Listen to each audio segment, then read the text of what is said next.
Judge Joe Brown's all-new barbecue sauce and seasoning. Justice in the form of flavor. Law firms will take this as a retainer. What?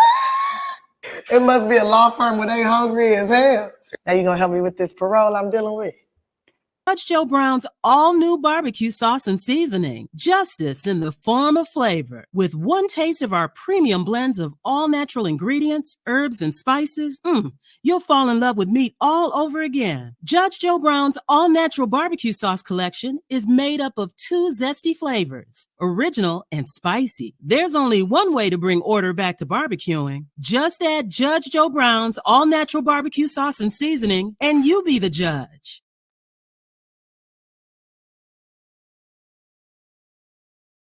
Mr. Chavis, can you just briefly, tell us who you are, a little bit about your background? And instead of me saying it, a lot of times it sounds better from the person itself. And then we could get into the Fani Willis debacle.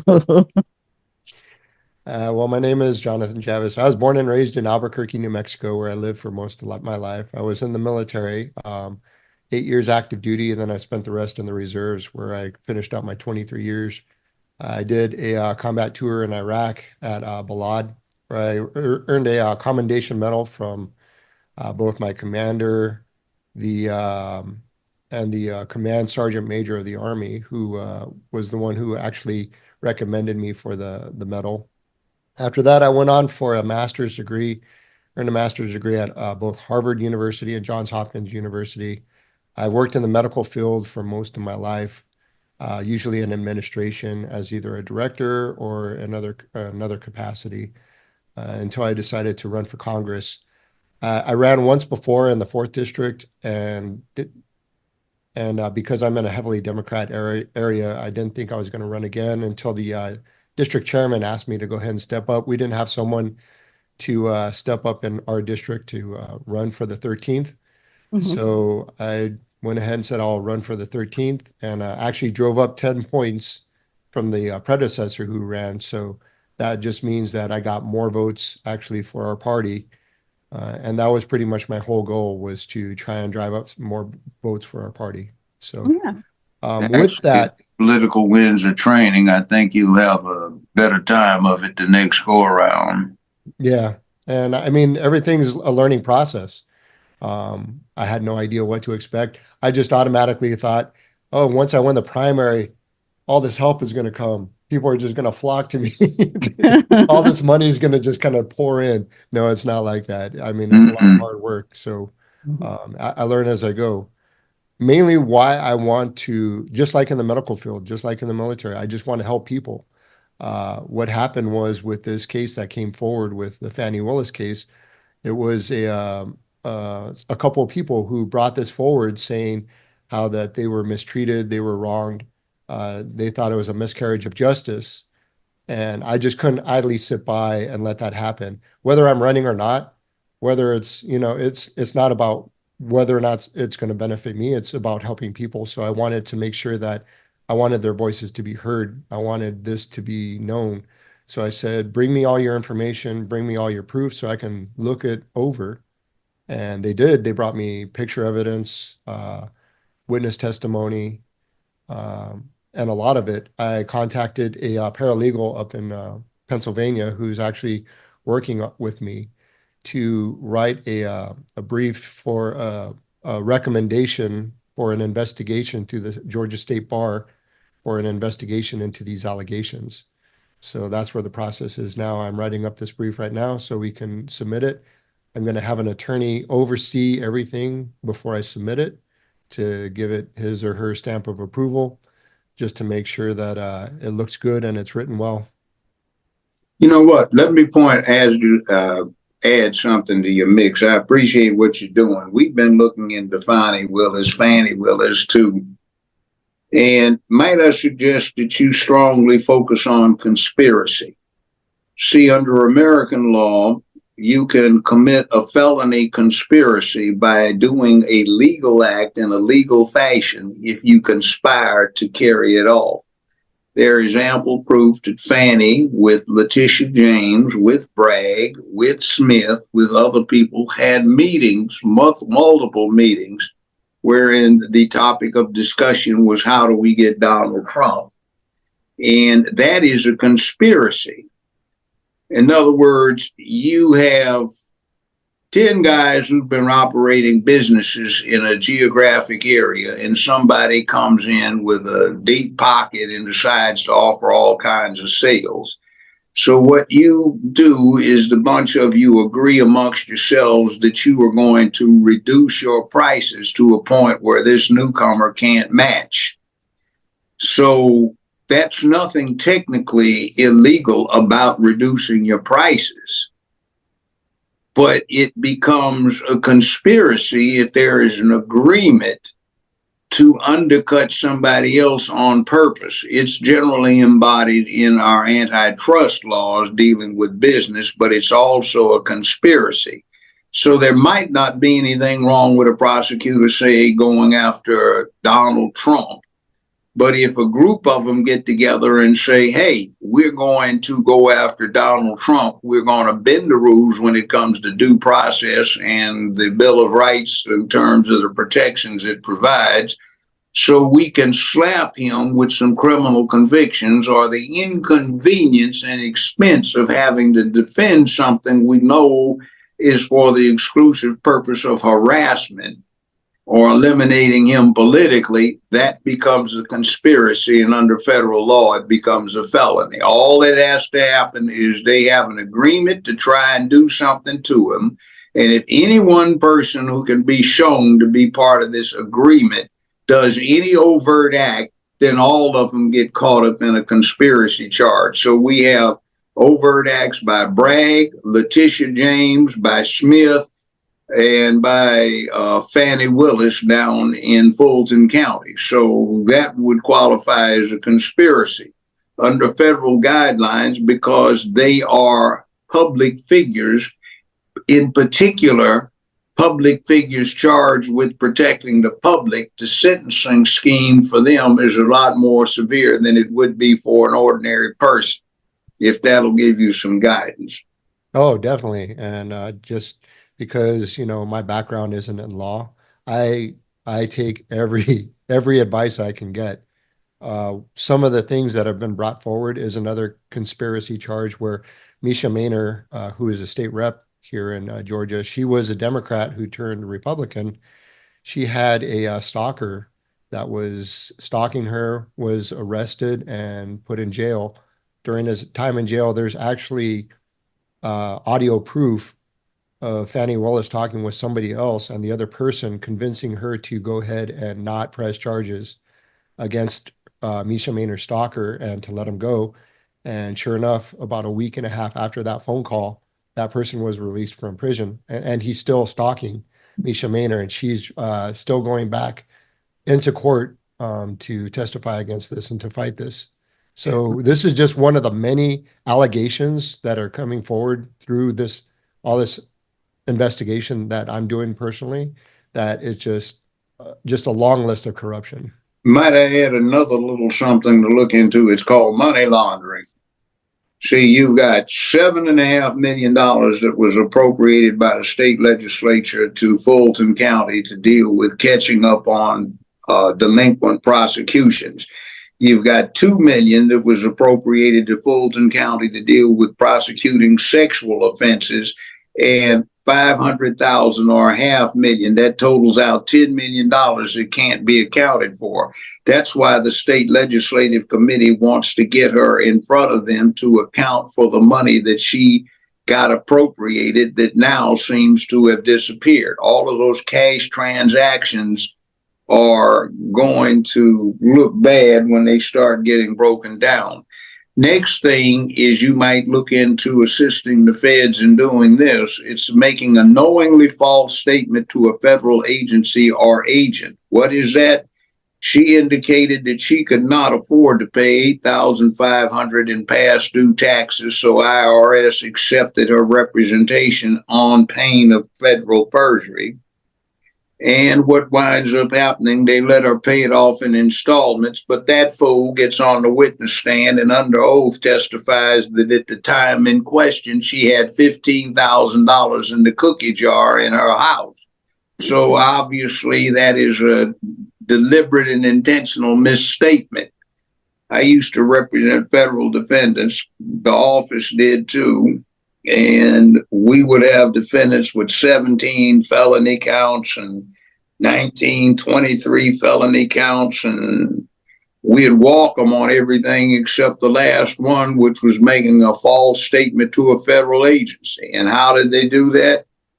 They'd walk in and they'd talk to the IRS guy or to the FBI, and they'd say, we have you here because you are under investigation for tax evasion. Well, what do you have to say about that? I don't know anything about it. Well, they just told you something and they recorded you hearing it and they recorded your answer. I don't know anything about it, but they just told you something about it. So they bust you on that count and you now have a conviction. And they can bring in everything else that you did to enhance your punishment. That's Biden did that in 1981. But anyway, along with Byrd and Stennis. So thought about getting hoisted by one's own petard. So I have a question. You mentioned that you kind of exposed Fani Willis for having an association with a gang member. Yes, that was brought forward to me, and so it wasn't until they actually showed me a picture of the alleged the gang member and her. And normally, I mean, she's even said that she's had associations with gang members, but when you look, and normally if it's an association and if it's a picture, you're standing side by side, or if you have your arm around each other. This one, the guy's leaning back, she's leaning on his chest, he's got his arm around her. So if any other innocent bystander were to look at this picture and say, what does this look like to you? They would say this is definitely a couple or someone in a relationship or someone who has close, intimate ties with each other. I'll give you another phrase. It's called the appearance of an impropriety. Members of the bar, judges, prosecutors particularly, are instructed to avoid the appearance of impropriety. Even if there was nothing to it, it certainly looks improper. Real heavy-set guy with a scraggly gray beard. Yeah. And she's all hugged up under him. And that certainly gives the appearance of an impropriety. And it was her obligation as a member of the bar to avoid that, which she did not, since there are apparently multiple pictures accordingly. So bottom line is, hey, that's another thing that's actionable. Now, I don't know if you're familiar with what's about to happen with this thing with the state legislative committee. The legislative body is in recess right now. Were it in recess, all this committee would have to do is to instruct the sergeant at arms to arrest Fani Willis, and he could literally execute a physical arrest and bring her in handcuffs before the committee. Since it is not in session, the second pattern process of relief available in Georgia is for the state legislative committee to go in front of a circuit court and get subpoenas issued. And apparently they've done that, and she refused to comply. So she was trying to get a stay of execution, and the circuit court properly ruled to say, hey, you dishonored the subpoena. It's too late now. You've already done what's necessary to start action against you. So you don't have any grounds right now unless they try to go after you and enforce you again. But they can get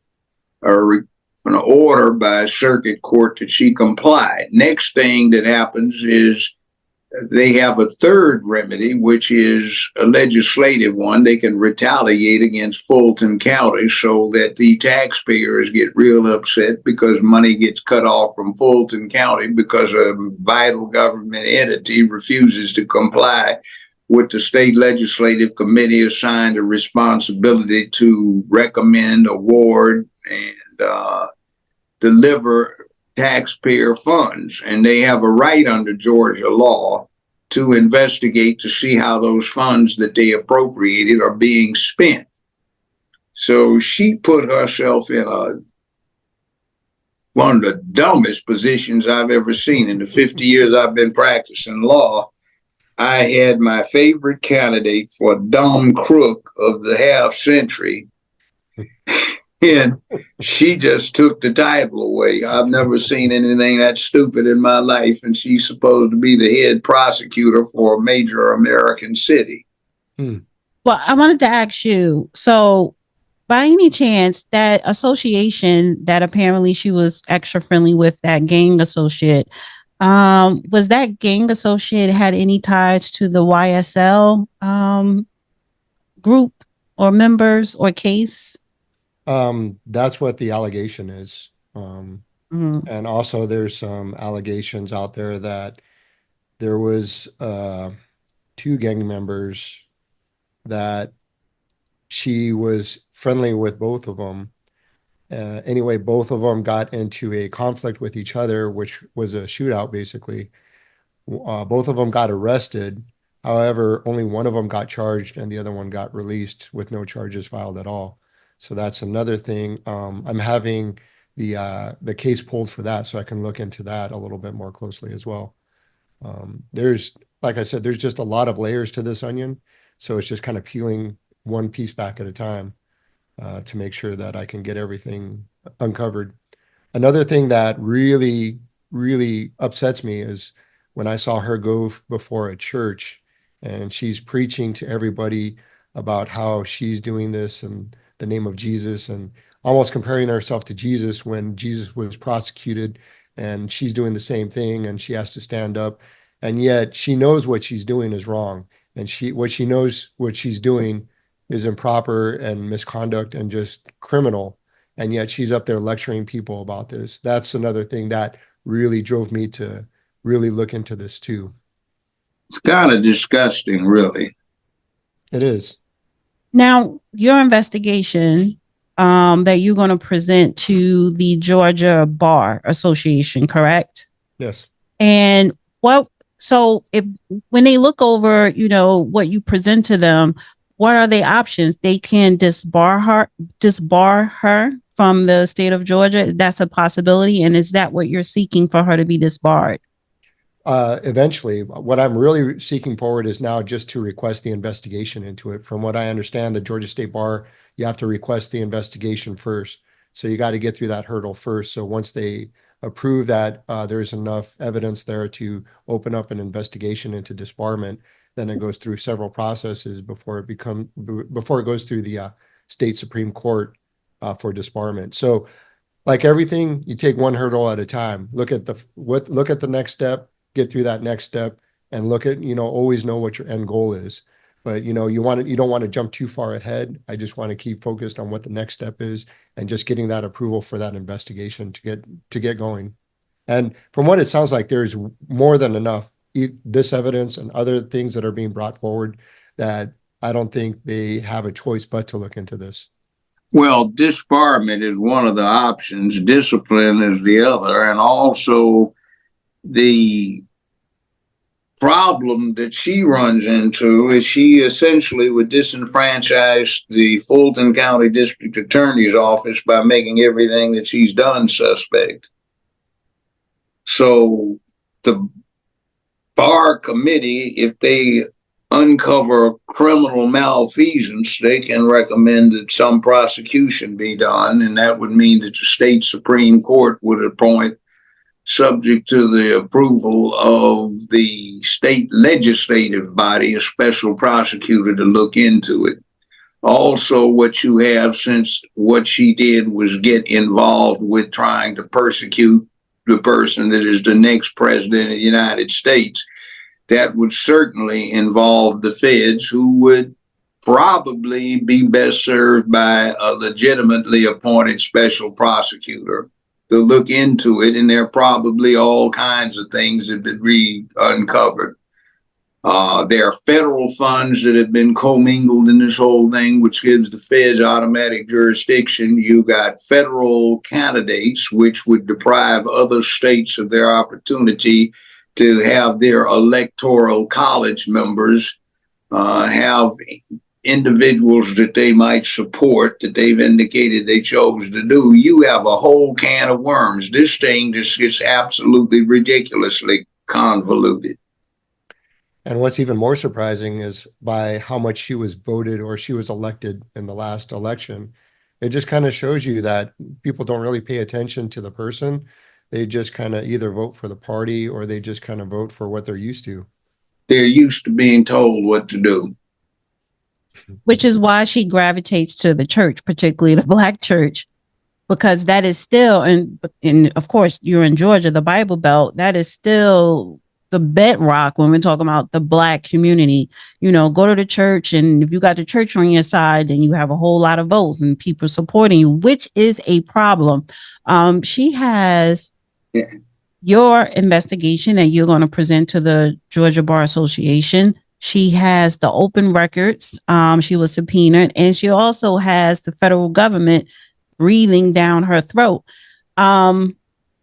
I wanted to get your thoughts on this because it was just this week she was supposed to hand over January 6 records, but she did not.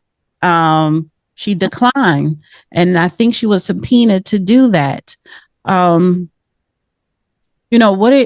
First, I don't understand, how is she caught up in the January 6th communication with Special Counsel Jack Smith? That's the part of the conspiracy. They're aiming to get Donald Trump, so they're plotting on how to do it. So why won't she hand over those communications? Because it might be incriminating, so she's going to have to say, I exercise on my own behalf the Fifth Amendment. I decline to provide evidence, but it can be subject to subpoena powers, but then somebody would have to go through some changes, which could be gone through, but she's going to say this might be used to prosecute me personally, and she'd have good grounds on that, but let's see her assert it. And there are other ways that they could get the information, which is, guess what? Can you see serving a search warrant on the district attorney's office? I mean, that is so just like, this is a major city in the United States of America, and their prosecutor's office is subject to a criminal search warrant. Well, I want to ask Mr. Chavis, does that help your investigation? You know, everything else that's going on with her and all this corruption and speculation and subpoenas, does that help your cause with her? Yeah, all of this adds to it. It all proves intent of everything that she's done. It also proves her character, because she can't say that, this is something that, she overlooked or, that she was, she did and through misguided communication or anything like that. If you can prove a pattern of it, then you can see that she's got a pattern of corruption. So all of it together, just like in any case, circumstantial. But if you have so many pieces of evidence that point to the same thing, then it just proves the case even beyond a reasonable doubt. Well, I've never seen anything this bad ever. Well, this is you also, when I spoke to you on the phone, you were saying it's a lot of distrust, public distrust, and I'm pretty sure she's not the only person in politics or in the DA's office in Fulton County. Like, it's others that are just like her in other counties and other cities and other states, but the spotlight has been on her all year. So listen, I really appreciate you coming on, but anything else you would like to share with us regarding Fani Willis and this investigation? Because this is something that's going to be ongoing, so I would love to have you come back on. But is there anything else you wanted to mention, with this investigation into her? Well, just the one final thing, just to make sure everybody understands that these are all allegations until everything's proven. during an official investigation, either federally or through the state. So everything that I'm saying is just everything that I'm bringing forward based on what I'm uncovering. But I'm not going to stop at this, and I'm going to keep pushing forward and peel back the layers. And if there's other people involved, get them in there too, just because people need to have trust in their government. Not that, we can't root out all corruption, but at least if we can send a message that the people aren't going to stand for this, and we're going to rise up and we're going to pull you out and we're going to call you out for this, then you need to, and especially in today's society where we have social media, like 30, 40 years ago, you could get away with this stuff. Now there's so much social media, everybody knows everything about everybody. So it's harder to find out, and harder to hide, and we will find it. By the way, I'll volunteer to help you guys out. Miss Dana, please share my contact information with the gentleman. Feel free to call me.